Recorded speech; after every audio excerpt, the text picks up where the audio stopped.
Bonjour à tous, nous continuons notre série sur les relations entre Venise et les Arméniens par deux vidéos sur la profondeur historique de ces relations. Aujourd'hui, nous allons aborder trois hommes et la fois prochaine, deux femmes.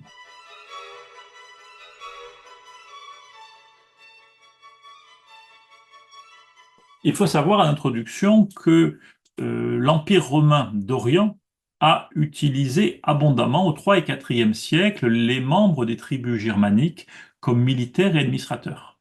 Et au moment où ces tribus germaniques vont conquérir la partie occidentale de l'Empire romain au Ve siècle, naturellement, les empereurs d'Orient se tournent vers les peuples d'Orient pour remplacer ce personnel et avoir de nouvelles troupes. Et tout naturellement, les Byzantins vont se tourner vers les élites arméniennes qui avaient un savoir-faire militaire reconnu. Il est opportun de mentionner cette phrase de Sir Stephen Runciman, un des grands byzantinistes britanniques du XXe siècle. Aucune autre race n'obtint, en immigration, une influence aussi grande que les Arméniens. Mais toute l'histoire de Byzance n'est qu'un flot d'aventuriers qui vient d'innombrables régions chercher fortune au service d'empereurs. Et un peu plus loin, le même Runciman écrit: l'empereur Léon V était un aventurier arménien, Basile Ier le fils d'Arméniens déportés, Jean Ier de Chimichès, un noble arménien. Quand Romain Ier gouverne l'État, son fils Théophylacte l'Église et Jean Courcoas fut général en chef, tout l'empire se trouve entre des mains arméniennes.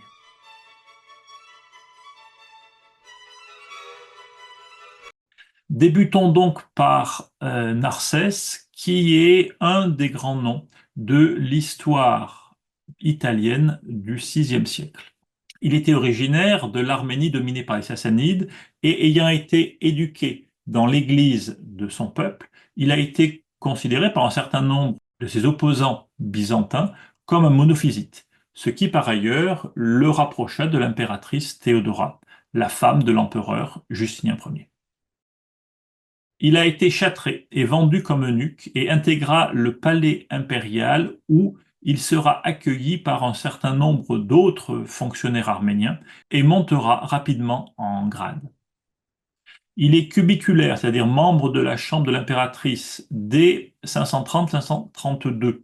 Sassler, c'est-à-dire responsable financier de l'administration impériale quelques années après, puis Spater, c'est-à-dire littéralement le militaire qui porte une épée à partir de 532 et termine par premier cubiculaire, probablement quelques années après.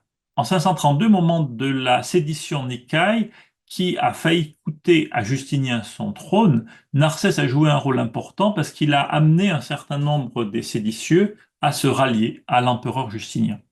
Et cette attitude lui a permis de se rapprocher, d'être apprécié de l'impératrice Théodora et d'intégrer son cercle. Dès lors, l'empereur Justinien décide d'envoyer Narsès en Italie pour épauler Bélisaire et l'aider à combattre et reconquérir l'Italie pour l'Empire byzantin.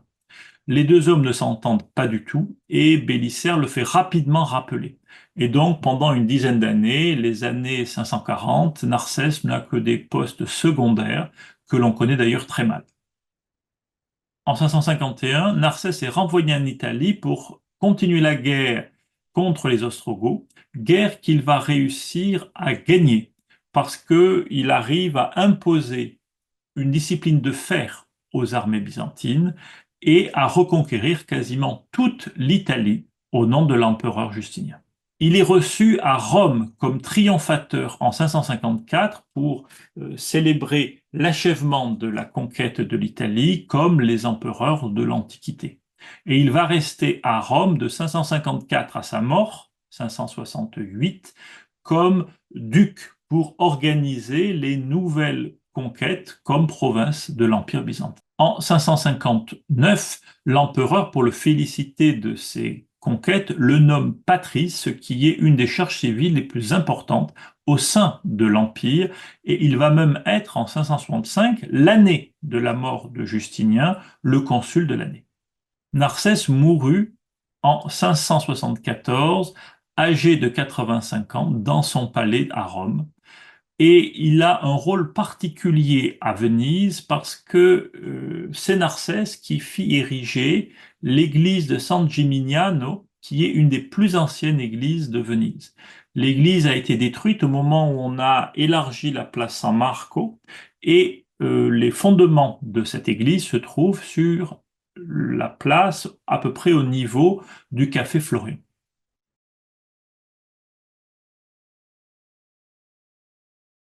Continuons par un deuxième Arménien au service de l'Italie byzantine. Il s'appelle Isaac et très probablement il est membre de la famille des Kamsaragan, famille au sein de laquelle ce nom était fréquent. Il a été officier supérieur dans la partie orientale de l'Empire jusqu'en 625, même si on ne connaît pas le détail de sa carrière. En 625, il va être nommé à Ravenne comme exarque de l'exarcat d'Italie et reconduit dans sa fonction d'exarque à la fin de son premier mandat. Signalons qu'il est l'exarque qui a régné sur l'exarcat italien le plus longtemps. Il a notamment joué un rôle très important entre la papauté et les Lombards qui essayaient de reconquérir l'Italie sur les Byzantins. Son administration est caractérisée par sa sagesse et son efficacité et sa volonté de perpétuer partout où cela était possible la domination byzantine en Italie. Il est mort en 643, le glaive à la main, en se battant contre le roi des Lombards. Dans la Vénétie, Isaac est connu pour avoir fait ériger en 639 l'église de Torcello. Et on a conservé jusqu'à présent l'inscription dédicatoire de cette église qui a été par la suite reconstruite plusieurs fois. Sa tombe fut placée et demeure jusqu'à présent dans l'église de San Vitale de Ravenne.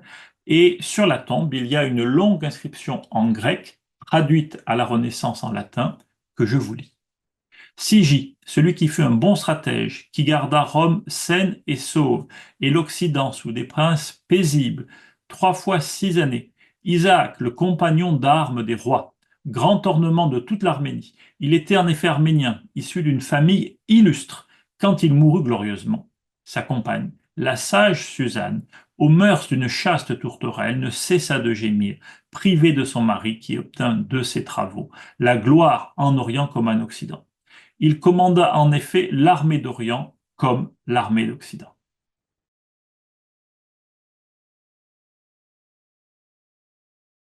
Terminons pour aujourd'hui par un lien entre un futur doge et un empereur byzantin d'ascendance arménienne. Je veux parler du doge Justinien Participatio. Son père l'envoya à Constantinople pour parfaire son éducation et resserrer les relations entre la Sérénissime et l'Empire byzantin. À cette époque, l'empereur byzantin n'est autre que Léon V, surnommé l'Arménien, qui règne entre 813 et 820. Léon V prit ce jeune Vénitien en sympathie et contribua à sa formation. Lorsque le moment du retour à Venise arriva, Léon V donna au jeune Justinien un certain nombre d'illustres reliques, à savoir des morceaux de vêtements de Jésus et de Marie, des fragments de la Sainte Croix et des reliques du prophète Zacharie. Léon V finança également la construction à Venise d'une église et d'un monastère en l'honneur de Zacharie, le prophète de l'Ancien Testament, et il est probable que l'empereur envoya pour construire ces bâtiments des architectes, probablement pour partie arméniens. Justinien, devenu doge en 827, commença l'année même la construction de l'église de San Zaccaria. De la construction initiale, il ne reste quasiment rien, parce que l'église a été reconstruite plusieurs fois à la fin du Moyen Âge, mais quand on rentre dans cette église, on peut observer 6 grandes colonnes avec sur chacun des chapiteaux l'aigle impérial, qui est l'aigle de l'empereur Léon V l'Arménien. San Zaccaria est actuellement une zone bien connue des touristes puisque c'est l'endroit où arrivent les personnes désireuses de visiter la place Saint-Marc. Et enfin, on peut mentionner que c'est ce doge-là qui, en 828, a ramené à Venise les reliques de Saint-Marc. C'est tout pour aujourd'hui et nous continuerons la fois prochaine sur 2 femmes d'exception qui ont marqué le destin de Venise. Si cette vidéo vous a plu, n'hésitez pas à vous abonner de manière à être averti par les autres vidéos de cette série, à nous laisser vos commentaires et à mettre éventuellement un j'aime.